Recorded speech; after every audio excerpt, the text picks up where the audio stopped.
నమస్తే, good afternoon. Mid news స్వాగతం. నేను సోనియారావు. మిడ్ న్యూస్లో ముందుగా హెడ్లైన్ చూద్దాం. ఈవీఎం ధ్వంసం ఘటనపై సిట్ స్పెషల్ ఫోకస్. ఎస్పీ ఆధ్వర్యంలో విచారణ చేపట్టిన అధికారులు.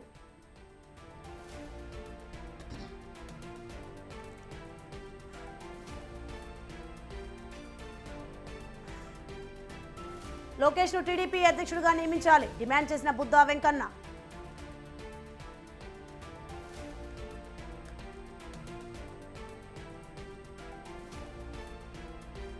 నేను రేవ్ పార్టీకి వెళ్ళినట్లు ఆధారాలు చూపించండి, సోమిరెడ్డికి కాకాని సవాల్.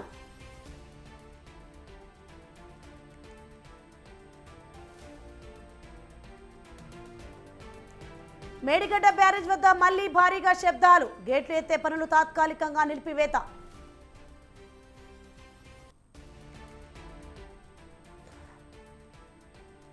ఆస్ట్రేలియాలో హైదరాబాద్ యువకుడు మృతి, సముద్రంలో శవమై తేలిన అరవింద్.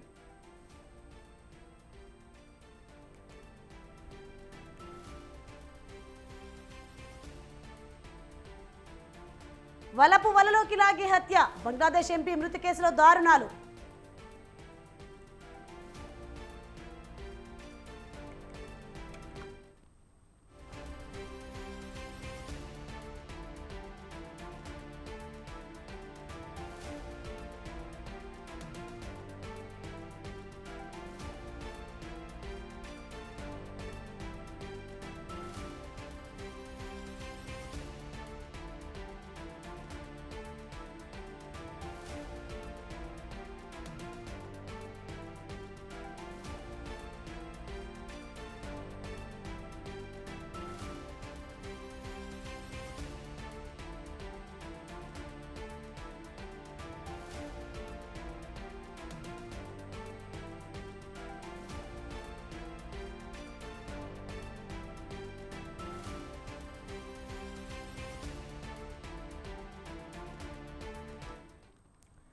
బ్రేకింగ్ న్యూస్ చూస్తున్నాం. మనం రంగారెడ్డి జిల్లా షాద్నగర్ వాసి అరవింద్ యాదవ్ ఆస్ట్రేలియాలో అనుమానాస్పద స్థితిలో మృతి చెందాడు. ఉద్యోగరీత్యా సిడ్నీలో స్థిరపడిన అరవింద్ 5 రోజుల క్రితం నుంచి కనిపించకుండా పోవడంతో కుటుంబ సభ్యులు అక్కడ పోలీసులకు ఫిర్యాదు చేశారు. ఈ నేపథ్యంలో సముద్రంలో అరవింద్ మృతదేహం లభ్యమైనట్లు ఆస్ట్రేలియా పోలీసులు తెలిపారు. అరవింద్ హత్య లేక ఆత్మహత్య అన్న కోణంలో పోలీసులు విచారణ చేపట్టారు. 12 ఏళ్లుగా ఉద్యోగరీత్యా ఆస్ట్రేలియాలో స్థిరపడ్డ అరవింద్కి 16 నెలల క్రితం వివాహమైంది.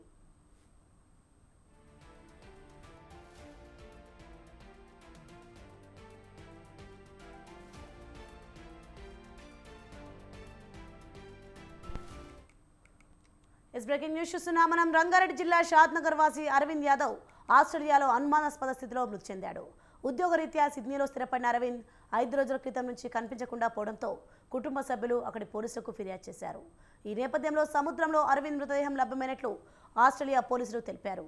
అరవింద్ హత్య లేక ఆత్మహత్య అనే కోణంలో పోలీసులు విచారణ చేపట్టారు. 12 ఏళ్లుగా ఉద్యోగరీత్యా ఆస్ట్రేలియాలో స్థిరపడ్డ అరవింద్కి 16 నెలల క్రితం వివాహమైంది.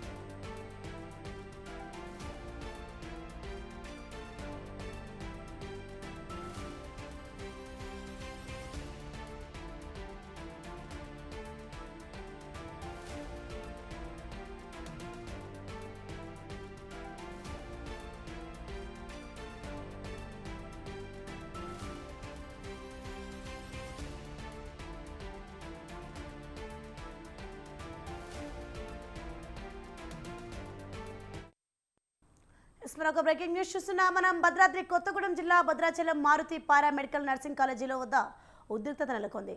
నర్సింగ్ విద్యార్థిని అనుమానాస్పద మృతికి నిరసనగా భద్రాచలం పారామెడికల్ కళాశాల వద్ద విద్యార్థులు బంధువులు పెద్ద ఎత్తున నిరసనకు దిగారు. దీంతో ఇక్కడ ఉద్రిక్త పరిస్థితి నెలకొంది. విద్యార్థిని కారుణ్య మృతి తీవ్ర కలకలం రేపింది. ఆమె మృతికి నిరసనగా అఖిలపక్ష సంఘం నాయకులు బంధువులు ర్యాలీ చేపట్టారు. అనంతరం కాలేజీ ముందు ధర్నా చేశారు.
ఎస్ బ్రేకింగ్ న్యూస్ చూస్తున్నాం. మనం కాలేజీ సీజ్ చేసి మృతురాలి కుటుంబానికి న్యాయం చేయాలని డిమాండ్ చేశారు. ఈ నేపథ్యంలోనే మృతురాలి బంధువులు కాలేజీ యాజమాన్యంపై ఒక్కసారిగా దాడికి పాల్పడ్డారు. కారుణ్య కుటుంబానికి న్యాయం చేయాలని డిమాండ్ చేశారు. కళాశాలకు వచ్చిన చైర్మన్పై దాడికి విద్యార్థులు బంధువులు యత్నించగా పోలీసులు అడ్డుకున్నారు.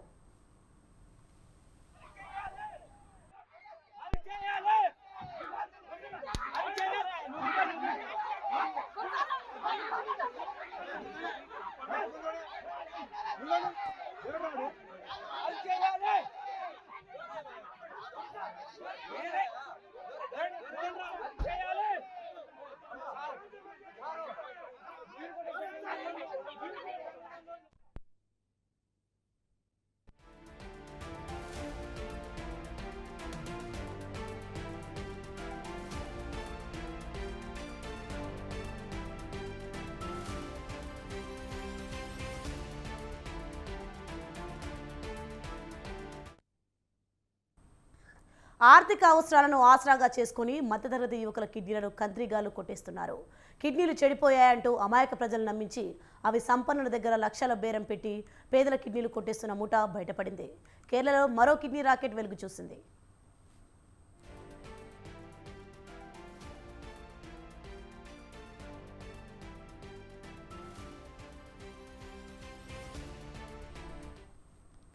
హైదరాబాద్ కేంద్రంగా కిడ్నీ రాకెట్ నడుస్తోందని పోలీసులు గుర్తించారు. హైదరాబాద్లోని ఒక ప్రముఖ డాక్టర్ ప్రమేయం ఉందని కేరళ పోలీసు అంటున్నారు. హైదరాబాద్ నుంచి కొచ్చి మీదుగా ఇరాన్కు తీసుకువెళ్లి కిడ్నీ ఆపరేషన్లు చేస్తున్నట్లు సంచలన విషయాలు వెలుగులోకి వచ్చాయి.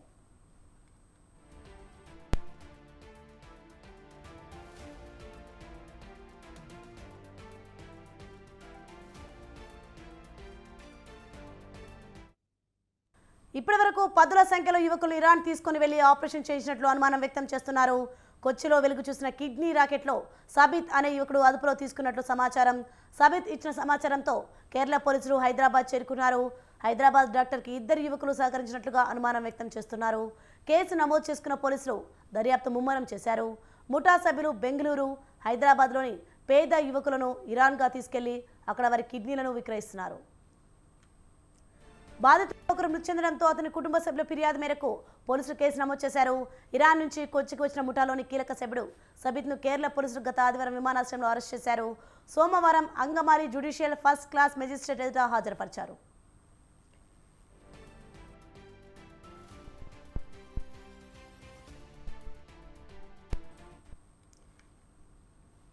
బెంగళూరు, హైదరాబాద్కు చెందిన 40 మంది యువకులను ఇరాన్కు తీసుకెళ్లి వారి కిడ్నీలను విక్రయించినట్లు సబీత్ అంగీకరించాడు. డబ్బు అవసరం ఉన్న పేద యువతకు దళారులు డబ్బులు ఇప్పిస్తారని చెప్పి కిడ్నీలు అమ్ముకునేలా మభ్యపెడుతున్నారు. కొందరు బ్రోకర్లు వారికి పాస్పోర్ట్లు, వీసాలు సిద్ధం చేసి ఇరాన్కు తీసుకెళ్తున్నారు. ఇరాన్లో రక్త సంబంధికులు కానీ వారికి అవయవాలు దానం చేసేందుకు అనుమతి ఉందని, అందుకే వారిని అక్కడికి తీసుకెళ్తున్నట్లు విచారణలో వెల్లడైంది. ఒక్కో కిడ్నీ దానానికి 20 లక్షల రూపాయలు అమ్ముతున్నట్లు సమాచారం.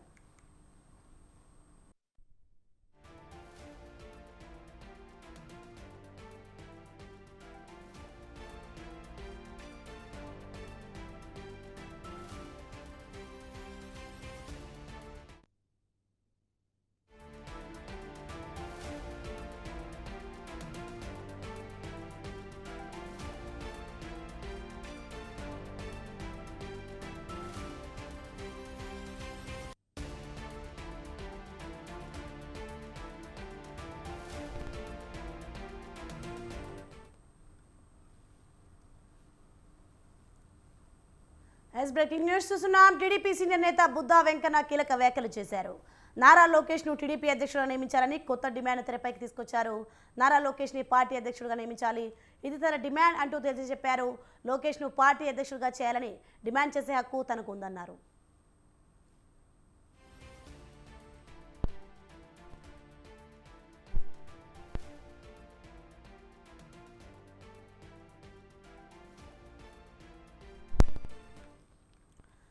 బ్రేకింగ్ న్యూస్ చూస్తున్నాం. మనం చంద్రబాబు ముఖ్యమంత్రిగా ప్రమాణ స్వీకారం చేసిన రోజు నారా లోకేష్ అధ్యక్షుడిగా నియమించాలని డిమాండ్ చేశారు. లోకేష్ను అధ్యక్షుడిగా నియమిస్తే మరో 30 ఏళ్లు పార్టీ బతుకుతుందని చెప్పారు. ఎన్నికల్లో 130 స్థానాలు కూటమికి వస్తాయని, అమరావతిలో చంద్రబాబు ప్రమాణ స్వీకారం చేస్తారని బుద్ధా వెంకన్న ధీమా వ్యక్తం చేశారు.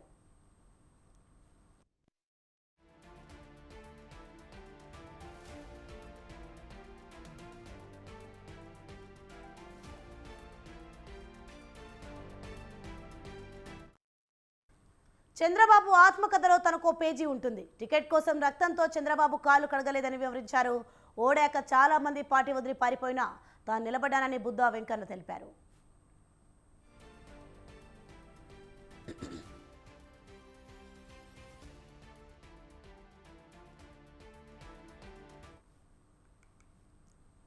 స్థానిక సంస్థల ఎన్నికలపై ఏం చేయాలి? ప్రస్తుతం తెలంగాణ ప్రభుత్వంలోనే కాదు, కాంగ్రెస్ పార్టీలోనూ ఇదే చర్చ జోరుగా సాగుతోంది. ఎలక్షన్లు నిర్వహించేందుకు ఓవైపు గడువు ముంచుకొస్తుండడం, మరోవైపు బీసీల జనాభా లెక్కలు తేలకపోవడంతో ఏం చేయాలన్న దానిపై నేతల మధ్య చర్చోపచర్చలు సాగుతున్నాయి. అయితే అసెంబ్లీ ఎన్నికలో హస్తం పార్టీ ఇచ్చిన హామీ మేరకు స్థానిక సంస్థలో బీసీలకు 42% రిజర్వేషన్లు కల్పించాకే ఎన్నికలు నిర్వహించాలన్న ఒత్తిడి పెరుగుతుండడంతో రేవంత్ సర్కార్ ఏం చేయబోతుందన్న దానిపై సర్వత్రా ఉత్కంఠ నెలకొంది.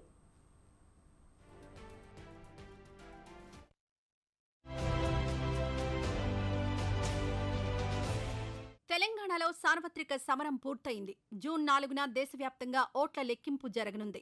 మొన్నటి వరకు ఎన్నికల కారణంగా ప్రచారానికి పరిమితమైన నేతలు మళ్లీ తమ రోజువారీ కార్యకలాపాల్లో వేగం పెంచారు.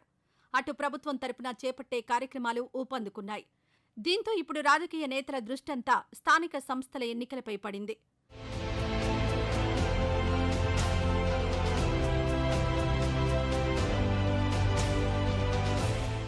ఇప్పటికే రాష్ట్ర వ్యాప్తంగా పంచాయతీ సర్పంచుల పదవీకాలం ఫిబ్రవరిలోనే పూర్తయింది. అయితే మొన్నటి వరకు పార్లమెంట్ ఎన్నికల హడావుడి ఉండడంతో స్థానిక సమరం దిశగా ప్రభుత్వాలు దృష్టి సారించడానికి కుదరని పరిస్థితి. ఇప్పుడు అవి కూడా పూర్తయిపోవడంతో వచ్చే నెలలో పంచాయతీ ఎలక్షన్లను నిర్వహించేందుకు తెలంగాణ ప్రభుత్వం కసరత్తు మొదలుపెట్టింది.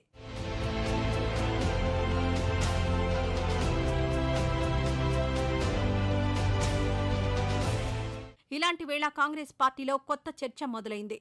అదే రిజర్వేషన్ల అంశం. అవును, ఇదే రేవంత్ రెడ్డి ప్రభుత్వానికి పెద్ద సవాలుగా మారుతోందన్న అభిప్రాయం వ్యక్తమవుతోంది. ఇందుకు కారణం తెలంగాణ శాసనసభ ఎన్నికల సమయంలో కాంగ్రెస్ పార్టీ ఇచ్చిన హామీయే. మొన్నటి అసెంబ్లీ ఎన్నికల్లో గెలుపును అత్యంత ప్రతిష్టాత్మకంగా భావించిన హస్తం పార్టీ బీసీలకు స్థానిక సంస్థల్లో 42% రిజర్వేషన్లు కల్పిస్తామని హామీ ఇచ్చింది. దీంతో పెద్ద ఎత్తున బీసీల ఓట్లు కాంగ్రెస్ పార్టీకి పడ్డం, తెలంగాణలో కాంగ్రెస్ పార్టీ అధికారంలోకి రావడం చకచకా జరిగిపోయాయి.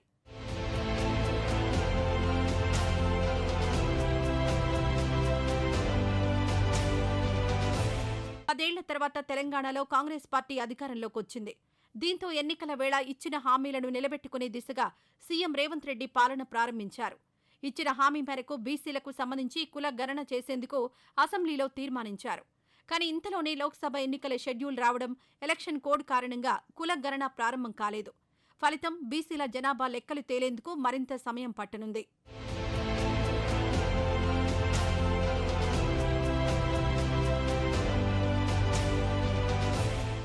ఇలాంటి పరిస్థితుల మధ్య స్థానిక ఎన్నికలపై ఏం చేయాలన్న అంశంలో మల్లగుల్లాలు పడుతోంది రేవంత్ సర్కార్. ఓవైపు ఇప్పటికే సర్పంచుల పదవీకాలం పూర్తయింది. దీంతో గత కొన్ని నెలలుగా ప్రత్యేక అధికారుల కనుసన్నల్లోనే గ్రామ పంచాయతీల పాలన సాగుతోంది. అలాగని ఎక్కువ కాలం స్పెషల్ ఆఫీసర్ల పాలనలో వీటిని ఉంచకుండా సకాలంలోనే ఎన్నికలు పూర్తి చేయాలని భావిస్తోంది ప్రభుత్వం. ఇందుకు ఉన్న కారణాల్లో ప్రధానమైనది నిధులు.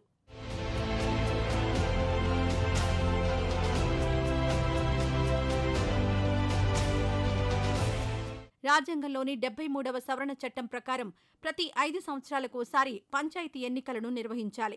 సాంకేతిక కారణాలు, రాజకీయపరమైన కారణాలతో ఎలక్షన్లు వాయిదా వేస్తే కేంద్రం నుంచి ఆయా గ్రామ పంచాయతీలకు రావలసిన నిధులు నిలిచిపోతాయి. ఫలితంగా స్థానిక సంస్థల అభివృద్ధి కుంటుపడుతుంది. చివరకు ఆ ప్రభావం అంతా రాష్ట్ర ప్రభుత్వంపై పడుతుంది.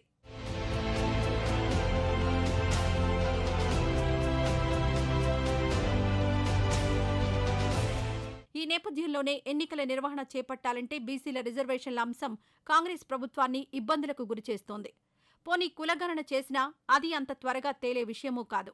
రాష్ట్రంలో ఇప్పటికే 52% మించి బీసీలున్నారు. దీంతో లెక్కలు తేల్చేందుకు చాలా సమయం పడుతుంది. అలాగని ఎన్నికలు నిర్వహిద్దామని ముందుకు వెళ్లాలంటే బీసీలు అంగీకరించే పరిస్థితులు లేవు. దీంతో ఏం చేయాలన్న దానిపై అధికార పార్టీ తలపట్టుకుంటుందన్న అభిప్రాయం వ్యక్తమవుతోంది.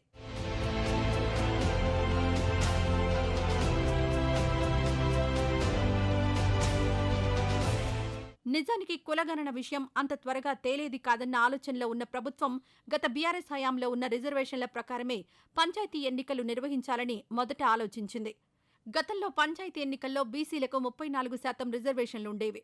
అయితే మొత్తం రిజర్వేషన్లు 50% మించకూడదని సుప్రీంకోర్టు తీర్పు ఇవ్వడంతో బీసీ రిజర్వేషన్లను 34% నుంచి 23% కుదిస్తూ గతంలో ఉన్న కేసీఆర్ ప్రభుత్వం నిర్ణయం తీసుకుంది. ఈ వ్యవహారాన్ని సవాల్ చేస్తూ కొందరు హైకోర్టును ఆశ్రయించారు. దీనిపై విచారించిన న్యాయస్థానం వచ్చే పంచాయతీ ఎన్నికల్లోపు రిజర్వేషన్ల లెక్కలను తేల్చాలని ఆదేశించింది. ఇందుకు అనుగుణంగానే బీసీ రిజర్వేషన్లను స్థానిక సంస్థల్లో 42% పెంచుతామంటూ కాంగ్రెస్ పార్టీ ఎన్నికల్లో హామీ ఇచ్చింది. ఇప్పుడు హస్తం పార్టీ అధికారంలోకి రావడంతో పాత పద్ధతి అమలు చేస్తే తమకు అన్యాయం జరుగుతుందని బీసీ సంఘాలు ఒత్తిడి చేస్తున్నాయి.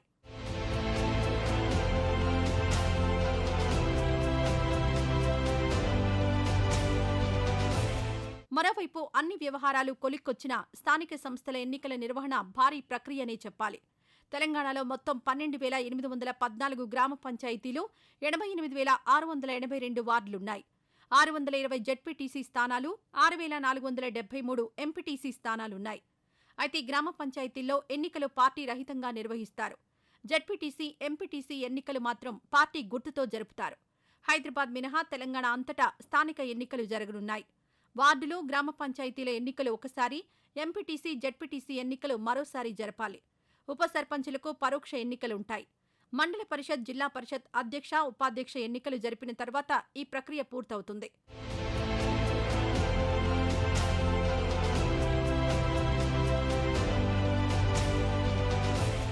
మొత్తంగా ఇలాంటి పరిస్థితుల మధ్య తెలంగాణ ప్రభుత్వం స్థానిక సంస్థల ఎన్నికల విషయంలో ఎలాంటి నిర్ణయం తీసుకుంటుంది అన్నది అందరిలోనూ ఆసక్తి రేపుతోంది.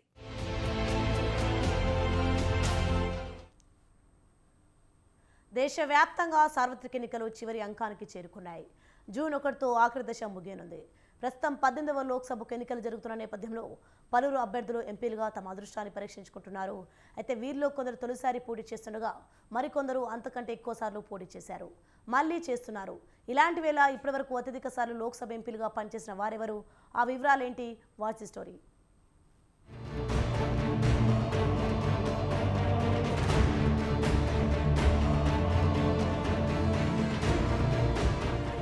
సార్వత్రిక ఎన్నికల సందడి చివరి అంకానికి వచ్చేసింది. వచ్చే నెల 1న జరగనున్న 7వ దశ పోలింగ్తో ఎన్నికల ఘట్టానికి తెరపడనుంది. జూన్ 4న ఫలితాలు వెలువడనున్నాయి. ఆ తర్వాత 18వ లోక్సభ కొలువు తీరనుంది.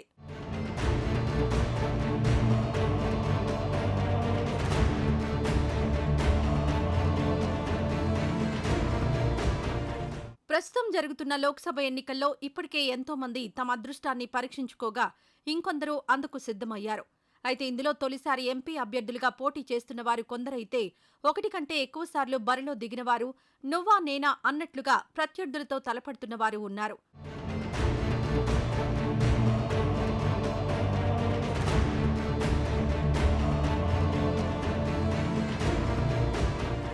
ఈ క్రమంలోనే లోక్సభకు ఎక్కువసార్లు ఎన్నికైన అభ్యర్థులు కొందరున్నారు.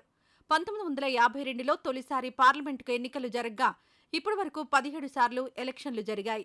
ప్రస్తుతం జరుగుతున్న ఎన్నికలు 18వ లోక్సభ కోసం జరుగుతున్నాయి. ఇలాంటి వేళ అత్యధికంగా లోక్సభకు ఎన్నికైన వారి వివరాలను ఓసారి పరిశీలిస్తే మొదటగా ఇంద్రజిత్ గుప్తా గురించి చెప్పుకోవాల్సి ఉంటుంది. లోక్సభ ఎన్నికల్లో అత్యధిక సార్లు గెలిచిన వ్యక్తిగా కమ్యూనిస్టు నేత ఇంద్రజిత్ గుప్తా రికార్డు సృష్టించారు. 1960లో తొలిసారి లోక్సభకు ఎన్నికైన ఆయన 1999లో చివరిసారి ఎంపీ అయ్యారు.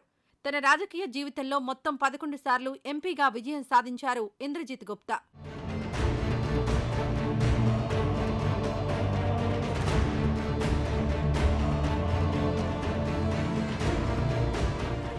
సోమనాథ్ చటర్జీ, పీఎం సయీద్ తమ రాజకీయ జీవితంలో మొత్తం 10 సార్లు ఎంపీలుగా ఎన్నికయ్యారు. అస్సాంలోని తేజ్పూర్లో జన్మించిన సోమనాథ్ చటర్జీ లోక్సభ ఎన్నికల్లో మొత్తం 10 సార్లు గెలుపొందారు. 1996లో అత్యుత్తమ పార్లమెంటేరియన్ అవార్డు పొందారు. ఇక పీఎం సయీద్ 1967 నుంచి 1999 వరకు వరుసగా 10 సార్లు ఎంపీ అయ్యారు. ఆయన తొలిసారి జరిగిన ఎన్నికల్లో స్వతంత్ర అభ్యర్థిగా పోటీ చేసినప్పటికీ ఆ తర్వాత కాంగ్రెస్ పార్టీలో చేరారు.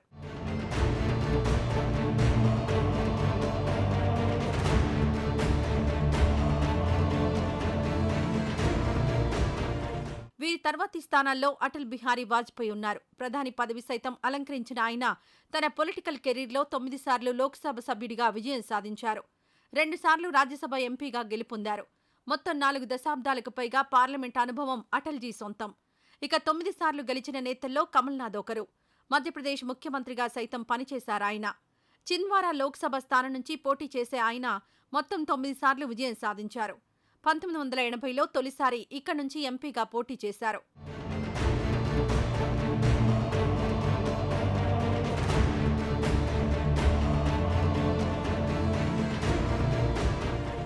మాధవరావ్ సింధియా 1971లో తొలిసారిగా లోక్సభ ఎన్నికల్లో గెలుపొందారు. గ్వాలియర్ పార్లమెంట్ స్థానం నుంచి మొత్తం 9 సార్లు విక్టరీ కొట్టారు. అంతేకాదు మాజీ ప్రధాని అటల్ బిహారీ వాజ్పేయిని సైతం ఆయన ఓడించారు. ఇక ఖగపతి ప్రధాని సైతం లోక్సభకు 9 సార్లు ప్రాతినిధ్యం వహించారు. ఒడిశాలోని నబరంగపూర్ పార్లమెంట్ స్థానం నుంచి పోటీ చేసి విజయాలు సాధించిన ఆయన 1999లో రాజకీయాల నుంచి తప్పుకున్నారు.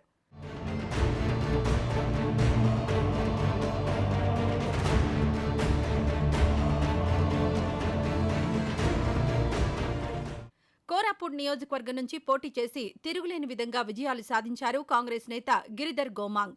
ఒడిశా ముఖ్యమంత్రిగా సైతం పనిచేసిన ఆయన లోక్సభ ఎన్నికల్లో 9 సార్లు విజయం సాధించారు. అటు 9 సార్లు విజయం సాధించిన వారిలో బీహార్కు చెందిన రామ్ విలాస్ పాస్వాన్ సైతం ఉన్నారు.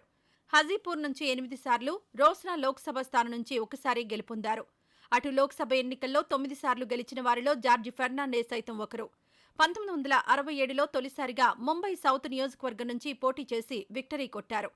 బీహార్లోని ముజఫర్పూర్ నుంచి 5 సార్లు, నలంద స్థానం నుంచి 3 సార్లు పార్లమెంటుకు ఎన్నికయ్యారు జార్జి ఫెర్నాండెజ్.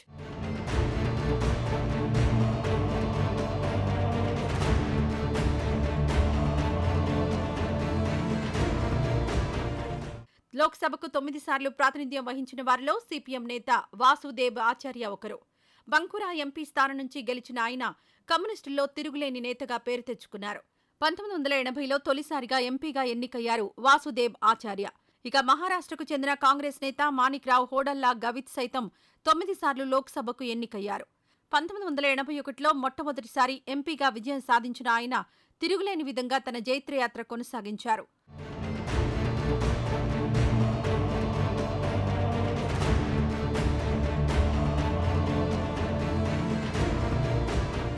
కేవలం వీళ్లే కాదు, బరేలీ స్థానం నుంచి సంతోష్ గంగ్వార్, సుల్తాన్పూర్ నుంచి మేనకా గాంధీ, ఇండర్ లోక్సభ స్థానం నుంచి సుమిత్రా మహాజన్ 8 సార్లు ఎంపీగా ఎన్నికయ్యారు. దేశ రాజకీయాల్లో తమదైన ముద్ర వేశారు.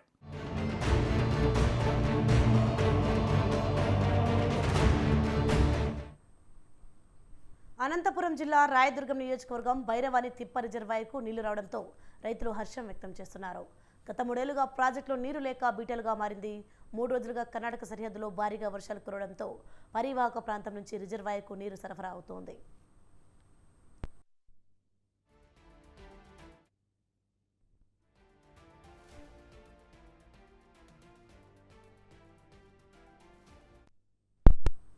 మరోవైపు నియోజకవర్గంలోని గుమ్మగుట్ట మండల సమీపంలో 1958లో వేదవతి నదిపై బీటీ ప్రాజెక్టు నిర్మించారు. దీంతో పలు గ్రామాల్లో 8,000 ఎకరాలు, కళ్యాణదుర్గం, బ్రహ్మసముద్రం మండలంలోని 4,000 ఎకరాలకు సాగునీరు అందేది. కర్ణాటక సరిహద్దులోని అక్కడి ప్రభుత్వం చెక్ డ్యాంలు, కుంటలు నిర్మించడంతో నీటి సరఫరా తగ్గింది. ఉపాధి లేక ప్రజలు వలసల బాట పడుతున్నారు. 2 దశాబ్దాలుగా ప్రభుత్వాలు మారిన హంద్రీనీవా, జీడిపల్లి రిజర్వాయర్ నుంచి భైరవాని తిప్ప ప్రాజెక్టు సాగునీరు అందించే దిశలో విఫలమయ్యాయి. దీనిపై రైతులు ఆందోళన చెందుతున్నారు. వచ్చినా కూడా మేము 6 నెలలను తెస్తాము, 3 నెలలను తెస్తాము, నెలకు తెస్తామని హామీలు ఇచ్చిందే తప్ప రిజర్వాయర్కి, బీటీ ప్రాజెక్ట్ రిజర్వాయర్కి వాటర్ తెచ్చిన దాఖలాలే లేవు. ఊరికే ఉచిత హామీలు ఇస్తున్నారు. దాన్ని నెరవేర్చేదానికి ఈ ప్రభుత్వం కాదు, ఇప్పుడుండే పాలకవర్గం చేత అసలు కాలేదు. గత టీడీపీ ప్రభుత్వమైన 913 కోట్లు ఫండ్ రిలీజ్ చేసినా కూడా దాన్ని ముందుకు తీసుకోలేని పరిస్థితి కూడా, ఇది దౌర్భాగ్యమైన పరిస్థితి వైఎస్ఆర్సీపీకి ఉంది. కానీ ఇప్పుడు ఏ ప్రభుత్వం వచ్చినా కూడా మాకు బీటీపీ రిజర్వాయర్కి నీళ్లు తీసుకురావాలి. జయశంకర్ భూపాలపల్లి జిల్లా కలెక్టర్ ఆదేశాలతో మహాదేవ్పూర్ మండల కేంద్రంలో తహసీల్దార్ 16 మంది జర్నలిస్టులకు పట్టాలు ఇచ్చారు. గత 15 సంవత్సరాలుగా పనిచేసిన జర్నలిస్టులకు స్థానిక తహసీల్దార్ 473 సర్వే నెంబర్లో సర్వే నిర్వహించి పట్టాలు అందజేశారు. అయితే ఫారెస్ట్ అధికారులు మాత్రం ఆ భూమి తమదని, తమని ఇబ్బందులకు గురి చేస్తున్నారని జర్నలిస్టులు వాపోయారు. జర్నలిస్టులకు ఇచ్చిన భూమిలో జర్నలిస్ట్ కాలనీ అనే సూచిక బోర్డును ఎలాంటి సమాచారం లేకుండా అర్ధరాత్రి ఫారెస్ట్ అధికారులు తొలగించారు. ఫారెస్ట్ అధికారుల తీరును ఖండిస్తూ తమకు న్యాయం చేయాలని స్థానిక తహసీల్దార్ కార్యాలయంలో వినతి పత్రం అందజేశారు.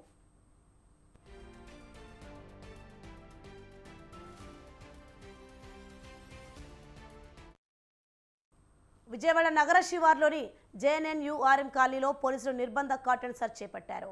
నగర వెస్ట్ జోన్ ఏసీపీ మురళీకృష్ణారెడ్డి ఆధ్వర్యంలో 100 మంది పోలీసులు 6 బృందాలుగా విడిపోయి కాలనీలోని 5 బ్లాకులను క్షుణ్ణంగా పరిశీలించారు. ఎన్నికల కౌంటింగ్ కార్యక్రమం సందర్భంగా ఎటువంటి అవాంఛనీయ సంఘటనలు జరగకుండా ముందస్తు జాగ్రత్తగా ఈ తనిఖీలు నిర్వహించామన్నారు.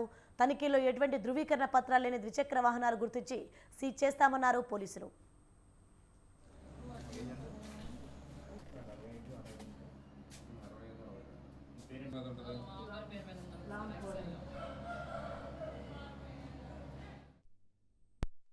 మహారాష్ట్రలో ఘోర ప్రమాదం జరిగింది. థానేలోని డోంబివాలిలో జరిగిన బాయిలర్ పేలుడు ఘటనలో 7 మృతి చెందగా పలువురు గాయపడ్డారు. ఓ రసాయన పరిశ్రమలో గురువారం భారీ పేలుడు సంభవించింది.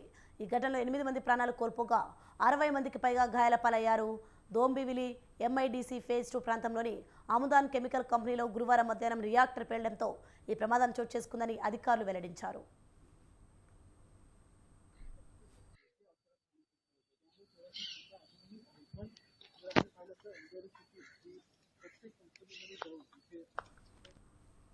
వేములవాడ రాజరాజేశ్వర ఆలయ ఇన్ఛార్జ్ ఈవోగా రామకృష్ణ నిన్న బాధ్యతలు చేపట్టారు. ప్రస్తుత ఈవో కృష్ణప్రసాద్ అనారోగ్య కారణాల రీత్యా 15 రోజులు సెలవుల్లో వెళ్తున్నారు. దీంతో హైదరాబాద్ దేవాదాయ శాఖలో పనిచేస్తున్న రీజనల్ జాయింట్ కమిషనర్ క్యాడర్కు చెందిన రామకృష్ణ రాజన్న ఇన్ఛార్జి ఈవోగా కమిషనర్ ఆదేశాల మేరకు పదవి బాధ్యతలు స్వీకరించారు. ముందుగా రాజరాజేశ్వర స్వామి వారిని దర్శించుకొని ప్రత్యేక పూజలు చేసి అనంతరం బాధ్యతలు స్వీకరించారు.